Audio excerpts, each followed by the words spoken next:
Assalamualaikum warahmatullahi wabarakatuh. Jumpa lagi dengan Enjoy Channel, channel yang membahas berita teraktual, terhangat, dan sedang menjadi perbincangan publik. Sahabat Enjoy Channel, kali ini yang akan kita bahas terkait setelah Pak Jokowi tidak menjabat sebagai presiden. Siapakah yang akan menggantikan Pak Jokowi? Nah, inilah teman-teman yang akan dijawab di Pilpres 2024. Dan sekarang sudah mulai muncul teman-teman beberapa nama yang sudah diunggulkan di berbagai lembaga survei. Ada nama Pak Prabowo Subianto, ada Ganjar Pranowo, ada Anies Baswedan, ada namanya Erick Thohir, ada namanya AHY, Sandiaga Uno, dan lain sebagainya. Tetapi kalau kita melihat teman-teman, tiga teratas itu ya Pak Anies, Pak Ganjar, dan Pak Prabowo Subianto. Nah, apakah di antara tiga orang ini yang akan menjadi presiden? Inilah yang akan dijawab di Pilpres 2024. Nah, teman-teman, ada satu pandangan dari Henry Satrio yang mengatakan bahwa kalau ingin Indonesia itu dijabat oleh seorang calon presiden, misalkan Pak Anies, maka orang akan melihat Jakarta. Kalau nanti pilihannya kepada Pak Ganjar, maka orang akan melihat Jawa Tengah. Nah, potret inilah yang akan menjadi referensi bagi publik, bagi masyarakat, siapakah yang akan menjadi calon presiden di 2024. Kalau misalkan milih Pak Anies atau Pak Ganjar, maka lihatlah daerah yang dipimpinnya. Seperti Jawa Tengah ketika dipimpin oleh Pak Ganjar, dan di Jakarta seperti yang dipimpin oleh Pak Anies Baswedan. Inilah potret masa depan atau salah satunya ini akan menjadi calon presiden di 2024. Nah, terkait itu semua teman-teman, ini ada pendapat dari Henry Satrio yang kita ambil dari media oposisi cerdas, teman-teman. Kita baca beritanya. Seperti apa RI pasca Jokowi? Hensat mengatakan, kalau pilih Ganjar ya kayak Jawa Tengah, kalau pilih Anies bakal kayak Jakarta. Ini potret calon presiden ke depan, teman-teman. Kalau pilih Ganjar ya Anda harus melihat Jawa Tengah, daerah yang dipimpin Ganjar seperti ini. Kalau Anda memilih Anies Baswedan, maka lihatlah Jakarta. Jakarta saat ini dipimpin oleh Pak Anies Baswedan. Banyak prestasi yang ditorehkan Pak Anies. Paling tidak yang kita ketahui teman-teman, sebuah bangunan Jakarta International Stadium yang diakui oleh dunia bahwa ini adalah stadium terbesar kedua di dunia. Dan menjadi bangunan terbesar di ASEAN. Itu JIS. Kemudian yang berikutnya ada Formula E, yang hari-hari ini menjadi perbincangan teman-teman, karena Formula E ini akan menghadirkan banyak orang luar negeri untuk datang ke Indonesia untuk melakukan balap mobil listrik atau untuk menonton acara di sirkuit Formula E.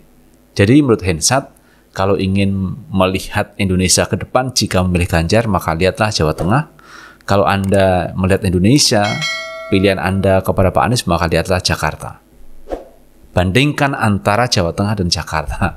Itu teman-teman yang pesan yang disampaikan oleh Henry Satrio. Oke, kita baca beritanya. Tahun 2024 menjadi akhir masa kepemimpinan Jokowi sebagai Presiden Indonesia yang terpilih 2 periode sejak 2014. Berbagai dinamika Jokowi sebagai Presiden Indonesia kerap terjadi, baik yang dinilai baik dan juga buruk oleh berbagai kalangan.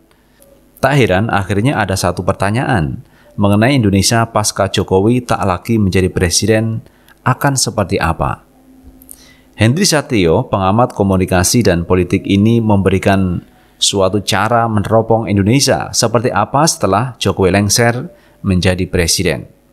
Dia memberikan cara melalui perspektif banyak capres yang menjabat gubernur di Indonesia. Saya pernah bilang, bila ingin tahu Indonesia seperti apa setelah era Presiden Jokowi, lihat aja provinsi yang dipimpin gubernur niatnya pres. Kalau pilih Ganjar, ya Indonesia bakal kayak Jateng. Kalau pilih Anies, ya Indonesia bakal kayak Jakarta. Tulis Henry Satrio melalui akun Twitter, seperti yang dikutip hop.id Kamis 26 Mei 2022. Jadi kalau ingin meneropong Indonesia, jika memilih Ganjar, maka lihatlah Jawa Tengah. Kalau Anda memilih Anies, maka lihatlah Jakarta. Ini satu alternatif cara meneropong Indonesia yang luar biasa dari Henry Satrio, teman-teman. Dan ini saya pikir masuk akal, karena apa yang dilakukan sekarang ini menunjukkan siapa sosok tersebut yang memimpin suatu daerah. Jadi kalau Pak Anies memimpin Jakarta banyak prestasi, misalkan membangun jembatan Pinisi, kemudian membangun sebuah taman Eco Park yang kemarin kita bisa lihat apa yang pernah dilakukan Pak Anies Baswedan membangun taman tersebut. Pak Anies membangun JIS, itu juga kita bisa lihat. Pak Anies membangun yaitu Formula E, ini juga bisa kita lihat.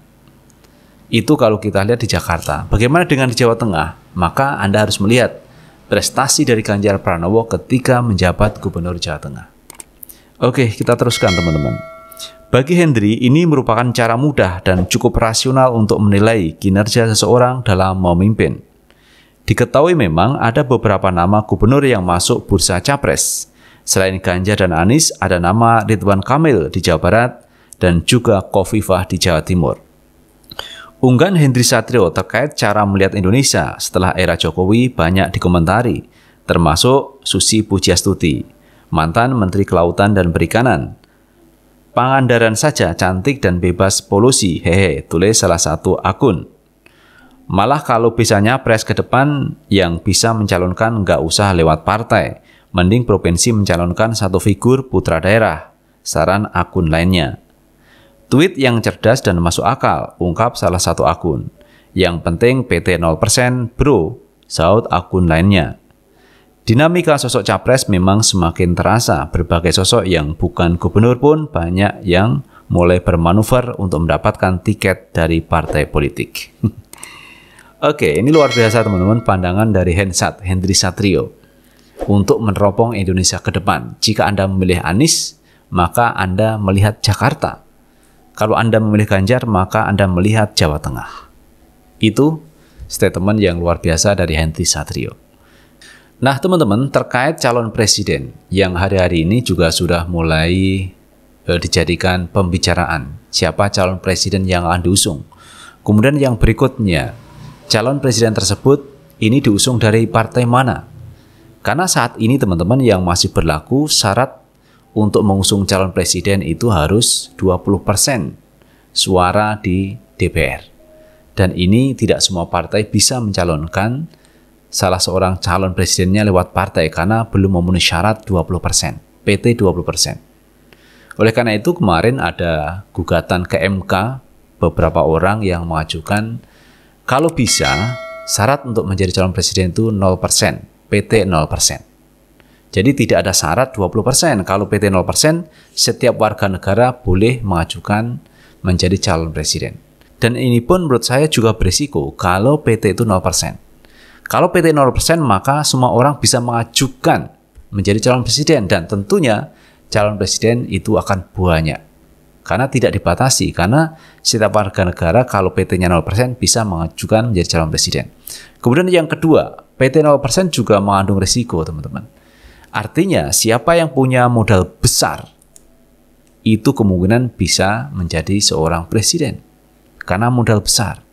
Karena kalau kita melihat teman-teman di lapangan seorang calon presiden ini tentunya tidak bisa lepas dari logistik. Apalagi kalau kita lihat di setiap pilkada untuk pemilihan DPR misalnya, ini setiap calon tentu mengeluarkan uang yang cukup besar. Apakah uang untuk membeli suara atau uang untuk akomodasi dan sebagainya, untuk makan-makan dan sebagainya, itu perlu uang yang luar biasa teman-teman. Jadi calon independen atau seorang calon presiden dengan PT 0% itu juga berisiko dengan money politik yang luar biasa nanti. Siapa yang punya modal besar ini bisa jadi menjadi calon presiden dan bahkan menjadi presiden. Tetapi kalau PT 20% teman-teman ini didominasi oleh partai besar. Jadi partai politik yang bisa mengusung calon presiden dan wakil presiden. Nah, tetapi teman-teman PT 20% nanti kalau ini tetap diberlakukan maka yang menjadi calon presiden itu terbatas, tidak banyak. Kalau PT 0% akan banyak orang yang daftar menjadi calon presiden. Dan tentunya faktor finansial ini sangat menentukan teman-teman untuk jadi tidaknya. Seperti halnya kalau kita melihat terkait calon legislatif yang mendaftarkan di setiap pemilu itu juga begitu. Siapa yang punya anggaran cukup besar, dialah yang berpeluang untuk menjadi anggota legislatif. Nah, teman-teman, itu kalau kita melihat PT 0% ataupun 20%, sama-sama punya kelebihan dan sama-sama punya kekurangan.